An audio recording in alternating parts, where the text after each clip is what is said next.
నమస్తే వార్తలకి స్వాగతం. వివరాల్లోకి వెళితే మాతృభాష మన మూలాలకు సంకేతమని, ఆంగ్లం ఎంత అవసరమైన మాతృభాషను మర్చిపోతే మనల్ని మనమే కోల్పోయినట్లేనని ఆంధ్రప్రదేశ్ ముఖ్యమంత్రి నారా చంద్రబాబు నాయుడు అన్నారు.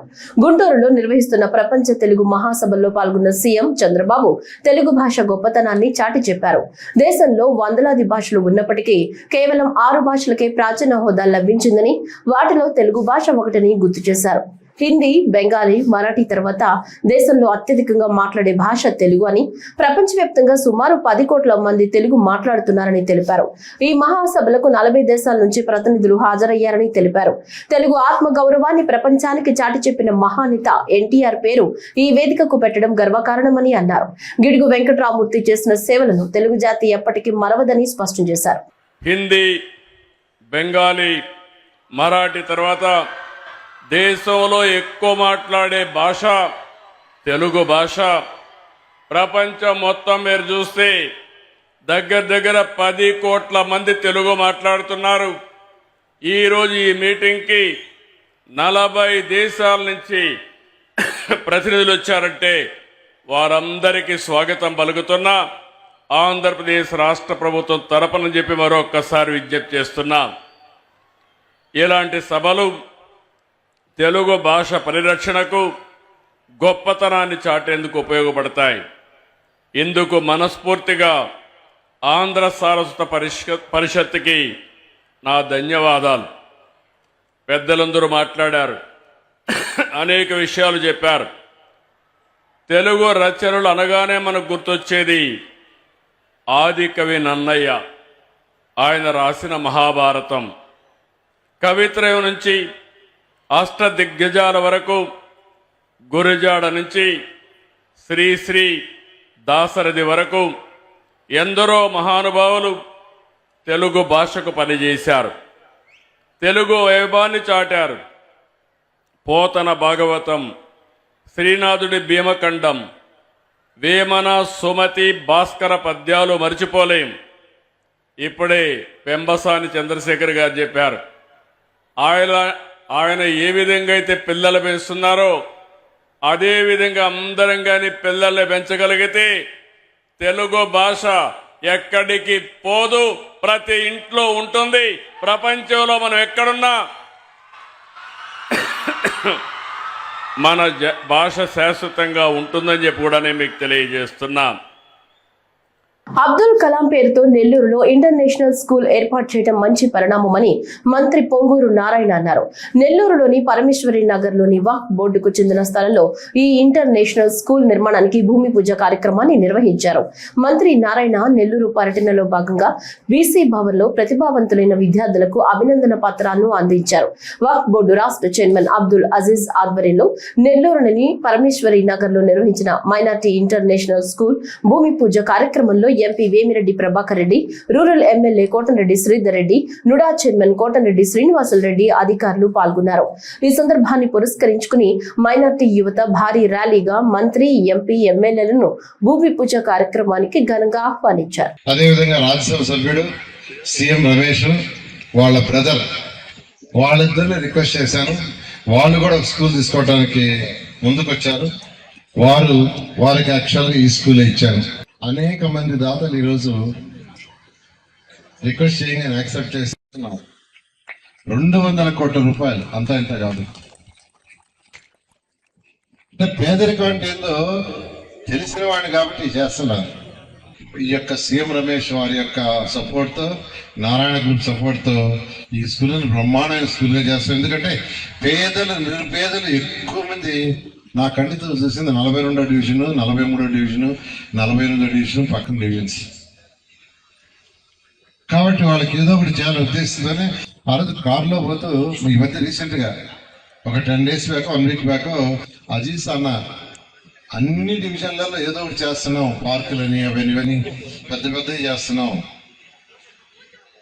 స్కూల్స్ చేస్తున్నాం. ఆ 42, 43 ప్రజలకు చేయాలంటే ఏమీ సైట్స్ లేవంటే అప్పుడు వర్క్అవుట్ సైట్ ఉందని ఆయన చెప్పడం, వెంటనే పోతాం పచ్చి చూస్తామంటే అక్కడికి రావటం, 5 ఎకరాల సైటు మీరు దీన్ని డీమార్క్ చేయండి, నేను సిఎస్ఆర్ ఫండ్ తెప్పిస్తాను, దీంట్లో మంచి స్కూల్ కట్టండి. వర్క్ బోర్డ్ తరఫున ఈ స్కూలు గవర్నమెంట్ టీచర్లు ఇస్తుంది.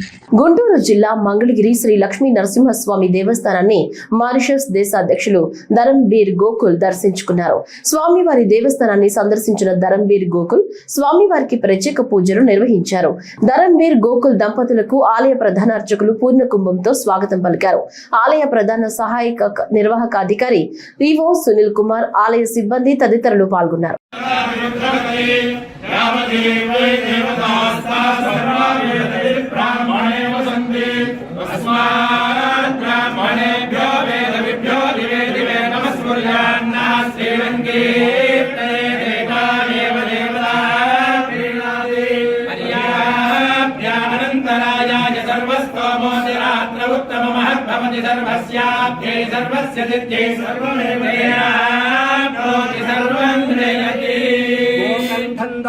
మీ భూమి మీ హక్కు అనే కార్యక్రమం ద్వారా రైతులకు పట్టాదారు పాస్ పుస్తకాలు పంపిణీ చేస్తున్నట్లు రాష్ట్ర జలవనరుల శాఖ మంత్రి డాక్టర్ నిమ్మల రామానాయుడు చెప్పారు.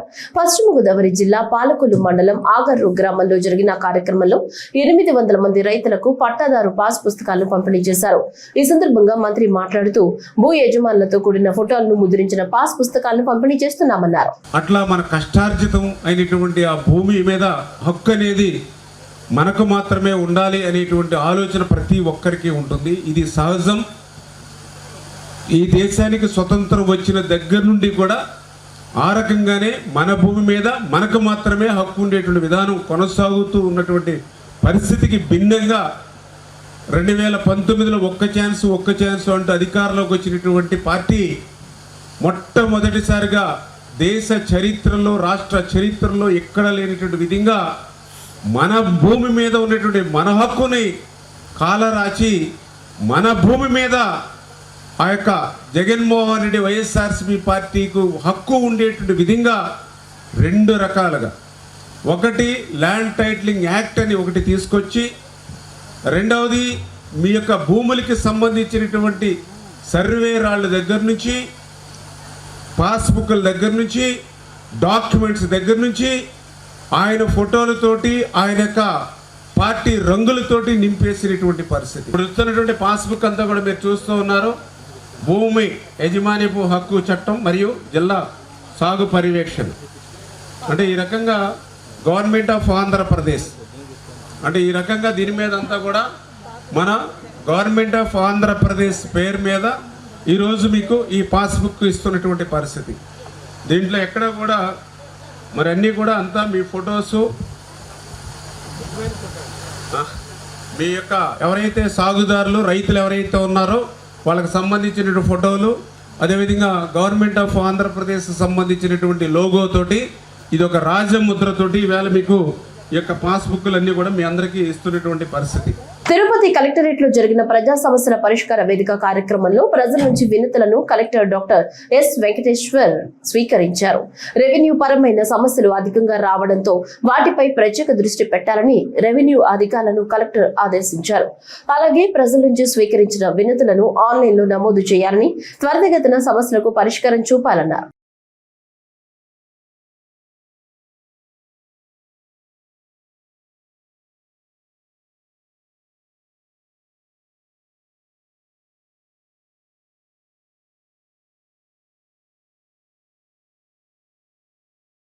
హెల్మెట్, సీట్ బెల్ట్ ఆవశ్యకత తెలియజేస్తూ జనసేన యువనేత రాజేష్ జొన్నా నిర్మించిన షార్ట్ ఫిల్మ్ పోస్టర్ ను APMS IDC chairman, Janasena party Mangalagiri నియోజకవర్గ ఇన్ఛార్జ్ చిల్లపల్లి శ్రీనివాసరావు మంగళగిరిలోని జనసేన కార్యాలయంలో ఆవిష్కరించారు. ఈ సందర్భంగా చిల్లపల్లి మాట్లాడుతూ డిప్యూటీ సీఎం పవన్ కళ్యాణ్ కి అంకితం చేస్తూ నిర్మించిన షార్ట్ ఫిల్మ్ రాంగ్ డెసిషన్ అని అన్నారు.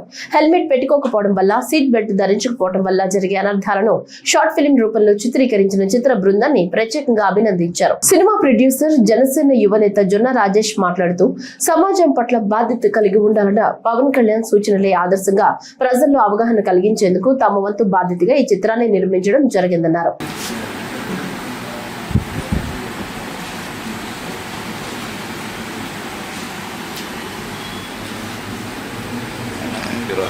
Congratulations. Life time mistake. ఎల్లుండి మిమ్మల్ని మళ్ళీ కలిసి ట్రైలర్ చూపిస్తాను. Trailer cinema okay okay Sunday trailer producer నువ్వే.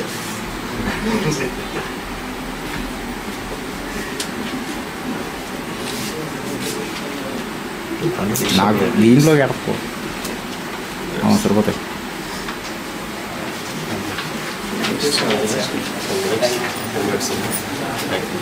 తిరుమలలో వైకుంఠ ద్వారాల గుండా భక్తులకు త్వరితగతిన శ్రీవారిని దర్శన భాగ్యాన్ని కల్పిస్తున్నామన్నారు టీటీడీ అదనపు ఈవో వెంకయ్య చౌదరి. తిరుమలలో మాట్లాడుతూ గతంలో వైకుంఠ ద్వారాల గుండా శ్రీవారిని దర్శించుకోవాలంటే 24 గంటల సమయం పట్టేదని, కానీ ప్రస్తుతం టెక్నాలజీని ఉపయోగించి కేవలం 10 నుంచి 12 గంటల్లోనే స్వామివారి దర్శనం పూర్తవుతోందన్నారు.